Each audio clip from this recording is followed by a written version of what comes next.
Hey guys, MrPokke here, back with another video, and welcome to our second episode of my Wuthering Waves CN unit analysis featuring Calcharo, one of, if not our strongest DPS we have as of the current moment 1.0. Without further ado, let's get into today's content.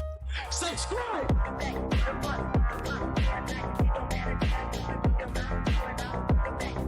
So, the basic fundamental of Calcharo is that he performs exactly like a Riven. So Riven is a League of Legends unit where you charge your skills and abilities. His Q or his skill is exactly the same as Riven, right? Upon casting ultimate, you go into this enhanced state where you do additional damage as well as a whole new set of moves. Skill is exactly like how you would expect from a Riven. You can cast his skill 3 times and each time dealing electro damage. So for the multipliers, you can see that for the first hit is very small, for the second hit is a little bit higher, and the third hit is the one where you do the most amount of damage, right? So this is very similar to his basic attack patterns as well. Calcharo's basic attack is also split into 4 different parts, and usually in Wuthering Waves, the highest multipliers, they usually always come from the final hit, right? The last chain of your basic attack / skill sequence. So your skill is basically hitting 3 times. Each time you gain cruelty, and upon 3 cruelty, your next heavy attack is called mercy. So to basically illustrate this, we'll just jump into an example. So right now you can see my bar is 2, right? So I have 2 stacks of cruelty. Upon 1 stack of skill, you'll get another bar. So this is 3 stacks. Upon 3 stacks of cruelty, your next heavy attack, which is you press and hold your left mouse click, you'll do a jumping attack. That is your enhanced heavy attack, right? So that is essentially how Calcharo's basic and skill and his talent works. Then his ultimate is gonna be where majority of his damage is gonna be coming from, which is you first deal a big AoE hit, you enter into Death Blade gear state. Holy shit, this sounds so cool. The moment you enter into Death Blade gear state, you will essentially just keep using your auto attacks. You basically transform into Virgil. You have extremely fast attack speed. And then every single time when you hit 5 stacks of your cruelty, you will use your heavy attack again, which is the heavy attack Death Messenger, right? This is on 5 stacks. So it is basically cruelty, and then you change the I don't know why they keep changing the name. It's essentially the same thing, right? Notice this, right? Notice this purple bar over here. So upon pressing your ultimate, which is right here, when you press your R, you will first deal a portion of lightning damage, or rather electro damage, to all targets around you. And then notice how the bar, instead of 3, it becomes 5. And you gain this bar by basic attacking. You see how the bar grows up? And then at 5 stacks, your next hit is the heavy attack. So that's essentially how his ultimate works, right? The core mechanic of Calcharo is getting to his Death Blade gear state as fast as humanly possible, because that's when his damage output really starts to shine. Similar to how Riven deals a lot more damage when you are in her ultimate mode, right? So legit, if you play Riven, he legit just straight up just plays like Riven. So that is pretty much how his kit functions. His intro skill is basically doing electric damage, not much to talk about here. Then his outro skill is where he summons a little shadow, like a little Z shadow, a phantom attack to deal additional damage equivalent to Calcharo's attack. So he is a true main DPS. So usually the way you can tell if a unit is a main DPS or a sub DPS is through their outro skill. So for main DPS units, because their outro is usually always direct damage output, similar to Jiyan, similar to your Danjing, not Danjing, so similar to your Havoc MC, they just do more damage, and that's why you know that Calcharo is a true main DPS. So that is essentially how Calcharo's kit works. Then jumping into his weapons.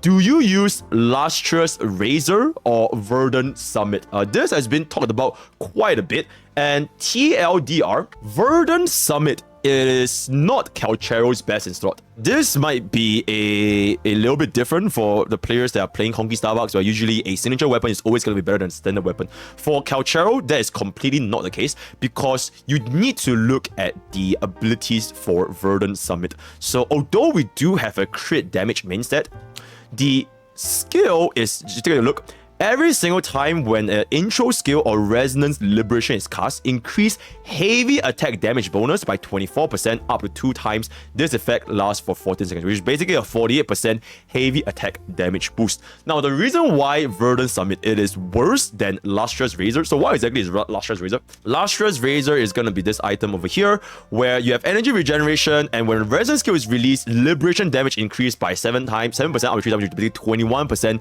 liberation damage bonus. And the reason why, even though this is not even a crit damage main stat, the reason why Lustrous Razor is a better weapon is because of his ability right here. Hound's Roar is considered as basic attack, but everything here is considered as resonance liberation damage.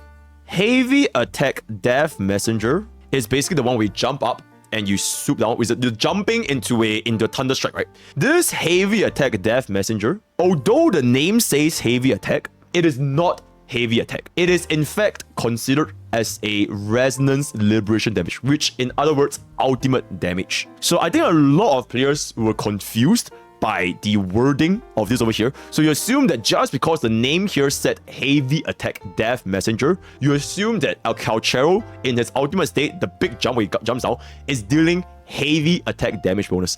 This is not the case, because if you just read a little bit more, it literally says right here, it is considered as resonance liberation damage. So this is very, very confusing wording. You really need to just read the entire paragraph. So for players, especially gacha players who don't read, you might get a little bit bamboozled, if I can say so myself, right? So when you cast ultimate damage, this is ultimate, right?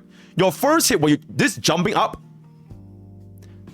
this is considered as ultimate damage. It is not considered as heavy damage. Everything here, they are still considered as basic attack, right? All these are still considered as basic attack, but the jumping up into down, it is considered as ultimate damage, right? Resonance liberation damage, which is why Verdant Summit is a worse weapon for Calcharo, because he is completely not relying on this heavy attack damage bonus, except for when you are not in his ultimate. So the time when this is still considered as a heavy attack damage is when you use heavy attack mercy, which is when you are not in Calcharo's ultimate. This is considered as heavy attack damage.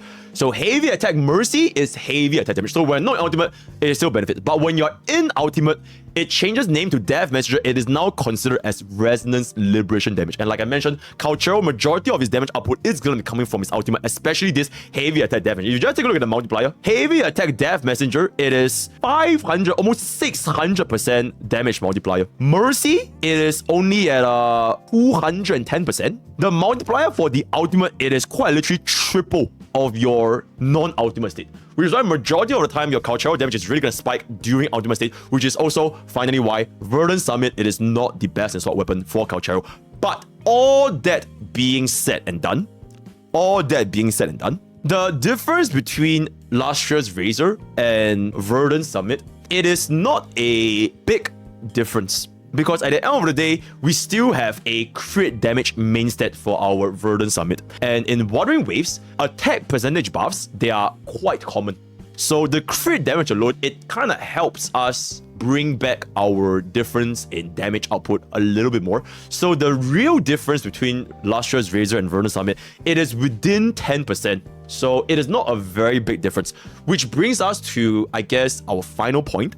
If you're someone that has both Calcharo and Jiyan, then the general advice is you still pull for Verdant Summit so that you can share Verdant Summit between Jiyan and Calcharo. Because number one, you will never run both Jiyan and Calcharo on the same team, and therefore in our endgame content, Tower of Adversity, you can in fact swap weapons. You can swap weapons, swap echoes, so you can run Verdant Summit with Jiyan on team 1 and then run Verdant Summit with Calcharo on team 2, right? So from a resource perspective, losing roughly 10% final damage output, it is honestly quite worth it, because the alternative path is you pull for 2 weapons. Do you really want to spend so much pools, or rather your resources, just for that 10% upgrade, when you can quite literally share weapons in Wuthering Waves? So I'll leave it up to you. If you really want to minimize for 10%, go ahead and pull for both the signature weapon and standard weapon. And the reason why you wouldn't want to pull for standard weapon for Jiyan is because Jiyan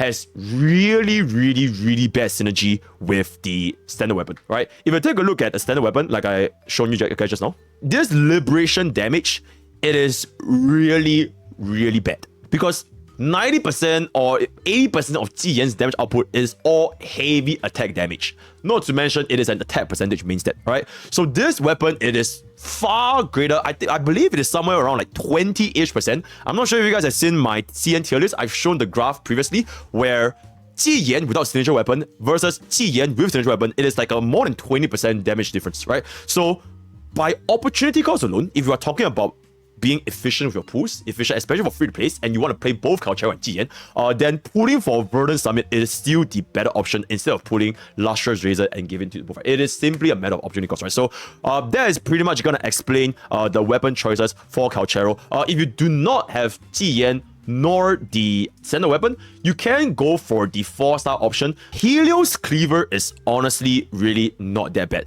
because Calcharo, he spams his resin skills quite frequently. He literally has 3 resin skills. So Helios Cleaver is really not a bad option. Dauntless Evernight, really bad because he does not skill defense whatsoever. Other than this, if you are going to be going for the Battle Pass weapon, the Battle Pass sword is also, the Broadblade is also a pretty decent option, right? So all these options are a lot of 4-stars that you can give it to your Calcharo if you do not have the 5-star alternatives, right? So that is going to basically cover up for Calcharo's weapon. And then moving on to his echoes. Pretty much early game, we are going to be running 4-4-1-1-1. Late game, you're going to be swapping this out to 4-3-3-1-1. Main reason is just because for your 4 cost, you do have a crit rate / crit damage main, which can improve your overall crit ratio, right? So this is what I look like right now, running a 4-4-1-1-1. If I were to change this out for a 3 cost, then it's not upgraded, but the crit ratio falls off by a very drastic amount, right? This does fall by a very drastic amount. So not to mention, 3 costs in this game, they are just far more difficult to obtain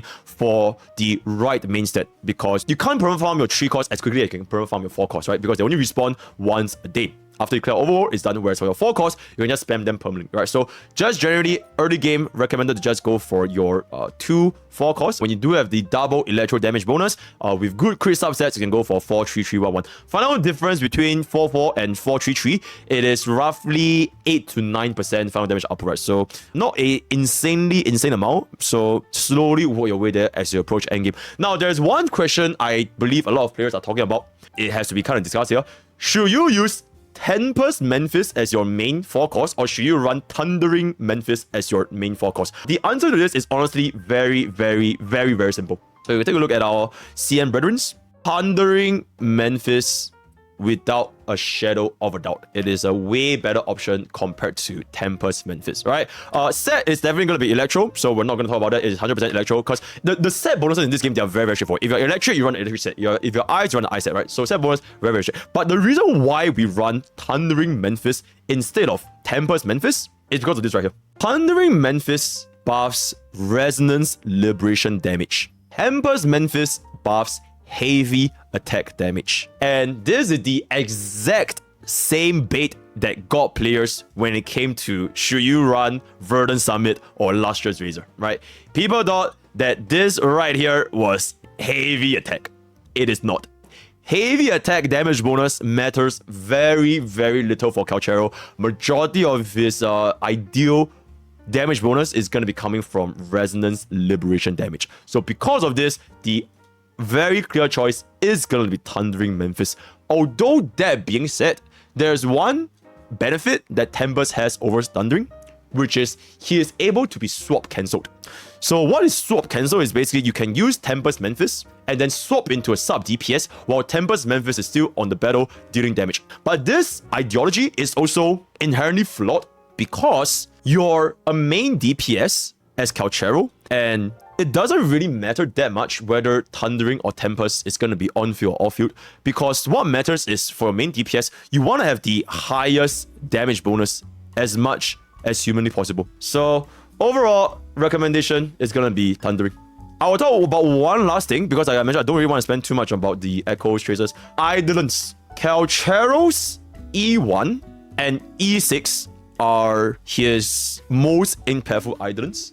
because his E1 provides us this additional 10 resonance energy, which helps us connect our flow a little bit better, because resonance energy, or rather getting to Calcharo's ultimate state, is a lot more important than dealing a constant stream of damage outside of ultimate, right? So if you do get Calcharo's E1, or rather resonance chain 1, right, it'll make his play experience feel a little bit smoother. E2 doesn't really change that much because his skill damage is not going to be the majority of his damage, right? It's going to be coming from his resonance liberation damage, right?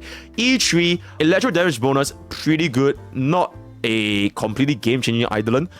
Game-changing Eidolons are usually things that improve your comfort when you play this unit, right? E4 is pretty good when you run Calcharo with Yingling, because this damage bonus is also going to affect Yingling, and Yingling, when she does come out, is going to be a Calcharo's best in slot DPS 2, right?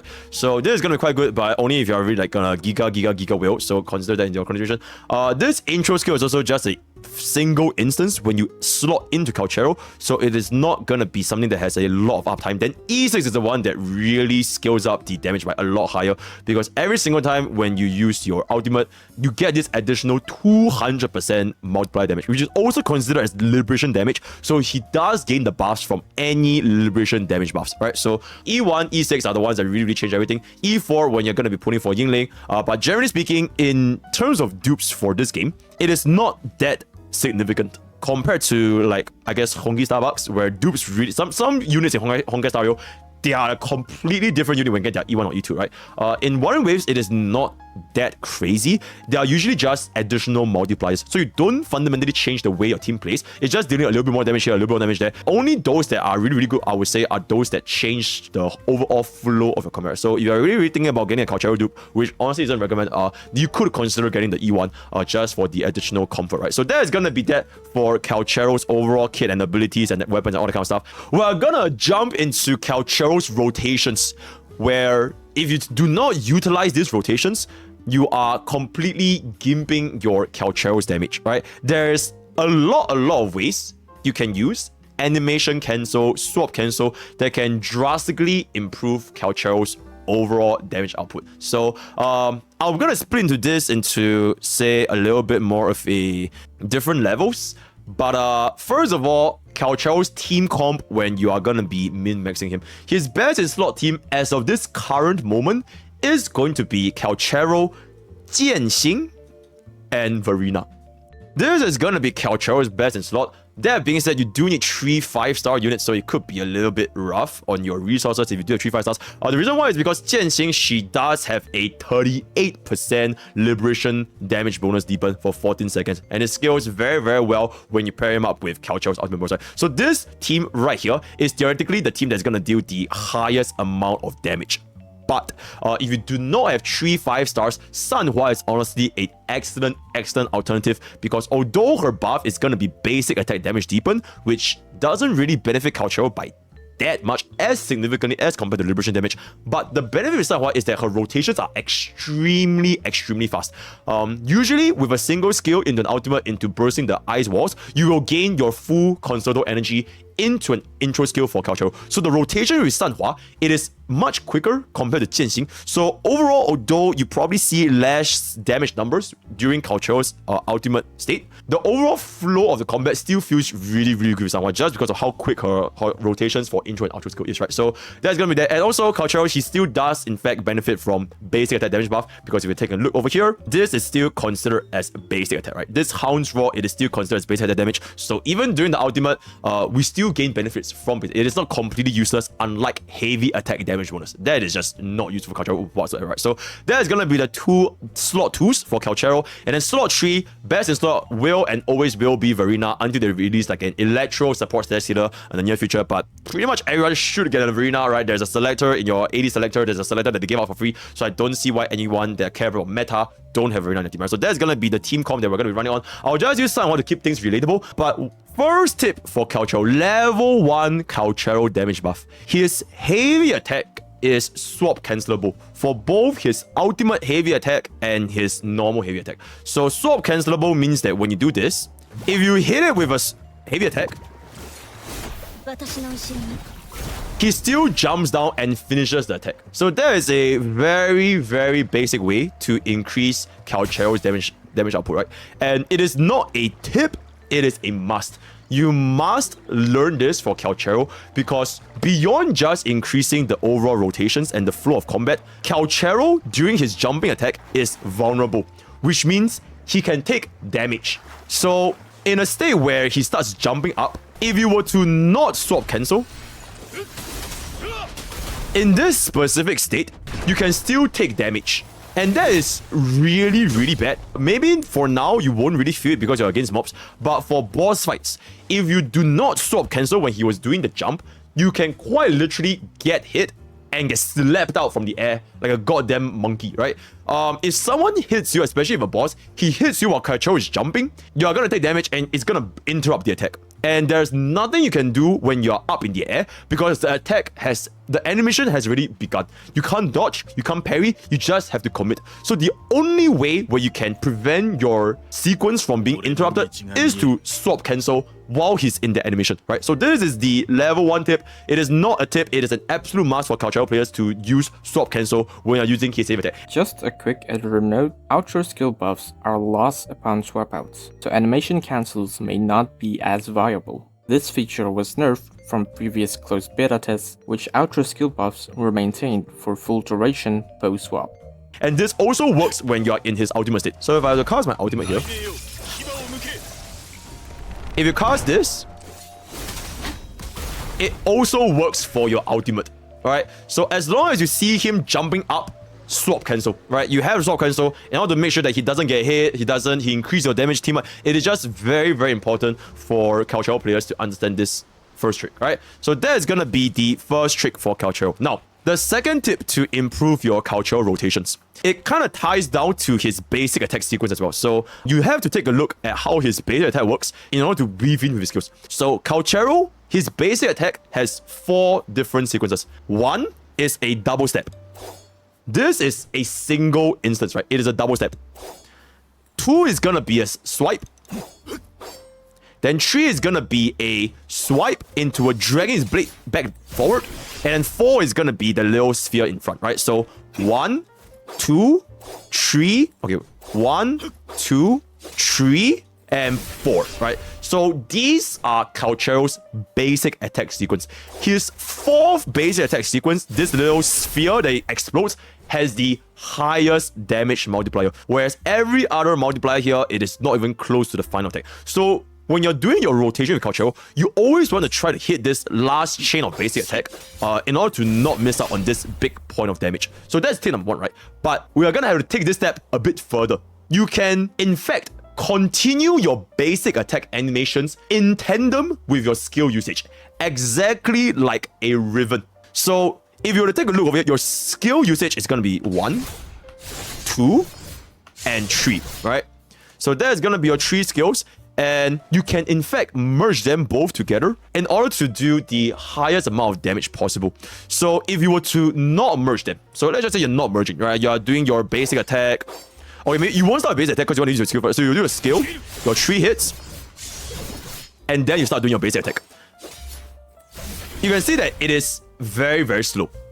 But if you introduce the weaving in between your skill and basic at the same time, this rotation becomes much faster, right? The total damage is still the same, right? You're still dealing the same equivalent of 4 basic attacks and 3 skill. It is exactly the same, but the animation will be a lot faster if you do this. So basic, skill, basic, skill, basic, skill. So this is a lot faster compared to if you were to use a skill 3 times and then basic 4 times, right? So it is just about being efficient with your time instead of wasting time. And in boss fights for Wuthering Waves, time is of utmost importance, not just in terms of damage ceiling, but also in terms of the vulnerability, right? Because the longer you're exposed, especially for a slower attack chain, the more vulnerable you are from receiving damage from the enemies. Because when you're in mid-animation, you can dodge out, right? You can dodge out, you can parry, all that kind of stuff, but it will affect your damage ceiling. Because imagine if you are doing this, you're about to use your 4th attack chain, but you had to dodge out because you were too slow. So you couldn't finish your 4th basic attack. So that will lead to a DPS drop-off. So in order to play Calcharo effectively, weave in your basic attacks with your skill. Your combo will be basic, skill, basic, skill, basic, basic, skill, right? So Doing this will ensure you have the not highest damage output, but fastest damage output. Your damage output is exactly the same, but you're able to pull this combo off much quicker compared to players who don't do this. So once again, basic, skill, basic, skill, basic, and then you pop this, skill, right? That is gonna be the next tip for Calcharo. And then one last tip before we kind of wrap up his overall rotations is gonna be when you are in his ultimate state. Alright, so for the full demonstration, so a full combo with a Calcharo comp is gonna be something like this. So your resonance bar is all full, your ultimate for your very nice full, and all that. So this full combo is gonna be something like this, right? Cast your ultimate, swap into Sanhua, and then you wanna cast an ultimate, and because Sanhua has extremely high console burst, swap into Calcharo, do whatever this is. Okay, never mind, I got hit there. Do whatever this is. Open up your... So now you pop this. The moment you pop this, you wanna start using your thingy here. Okay, the guy already died, but after you pop this, assuming you have your ultimate, you will instantly cast ultimate the moment you use Thundering Memphis. Because I mentioned, the moment you hit your Thundering Memphis is where you get your Liberation damage increase and electro damage increase by 12%, 12%. So the moment your Thundering Memphis full attack chain is finished, you will instantly cast ultimate. And at this point, you already have no bar. You can see here, your bar has ran out. So like I mentioned, after you do your triple, the big, assuming this is jumping, you jump, swap, do whatever this is, you swap back, cast this, boom, boom, boom, boom, boom, boom, boom, boom, boom. Cast ultimate, and then you do it all over again. And then you boom, boom, boom, boom. At this point, you only press base attack because the attack speed is so bloody fast, right? Boom, boom, boom, boom. Cast it, just keep casting this, keep casting this, and then when this thing comes to an end, you cast your 3 skills again. And then you pop this, right? So once you cast that, you can get 3 stacks, pop this open, and repeat the process all over again. There's one tip, which is when you are in your ultimate state, it is not recommended to cast your skill. Why? It's because the cooldown is shared. So if you look at the skill cooldown of my E, if I cast ultimate, so if I were to use my skill now, I have 7 seconds remaining. But when you're out of ultimate, you also do not have any stacks on your skill, right? Because you need to wait for your skill to come back up. So in this downtime, you're kind of forced to switch out, and it's a DPS loss. Whereas if you were to not use your skill during your ultimate, so if you just keep pressing basic attack, basic attack, basic attack, basic attack, basic attack, basic attack, basic attack, basic attack, basic attack, basic attack, basic attack, basic attack, blah blah blah blah blah blah, hit this, full stacks, go back down, boom boom boom boom boom boom boom boom boom boom boom boom boom boom, and then you can instantly cast your skill to do this again. Then you can swap back out, so you don't really have a downtime. So TLDR, just don't ever use a skill in your ultimate. You just build stacks with your exceedingly fast basic attack and hit the full 5 stacks so that you can plunge up and do your basic attack. So weave this in with your team members, and that will pretty much be it for your Calcharo rotations. Okay, if you get 3 stacks first, there's no reason for you to not let go of these 3 stacks. You see the ultimate bar? The moment you cast your ultimate, you will instantly start off with 5 stacks. So if you were to not use a heavy attack here, it doesn't mean you automatically have like 8 stacks or anything, because you will always start the ultimate with 5 stacks. So if I were to use my heavy attack now, I have 0 stacks, but the moment I press ultimate, my next attack, it will instantly start at 5 stacks, and you can do this jump attack again. So there's absolutely no reason for you to be saving your 3 stacks for whatever it is, right? Because it is kind of like a damage drop-off. It's like a damage drop-off in the grand scheme of things. One last time. Full combo with Calcharo. When you have ultimate, when you have 3 stacks and all that kind of stuff, you should be using this with a teammate. So you have a teammate, upon reaching 3 stacks, heavy attack. Swap to a teammate during heavy attack. Swap back to Calcharo, activate your ultimate heavy attack. And during ultimate's heavy attack, you swap to your teammate again. Then you swap back into Calcharo, you spam the shit out of your basic attacks, and then the end of the ultimate, you use your skill, basic, all that kind of stuff, and then you get 3 stacks again, you swap back to your teammate. Rinse and repeat. That is pretty much how you get the full rotations. Of course, when you do have your Q, your Thundering Memphis up, try to use this before you cast your ultimate.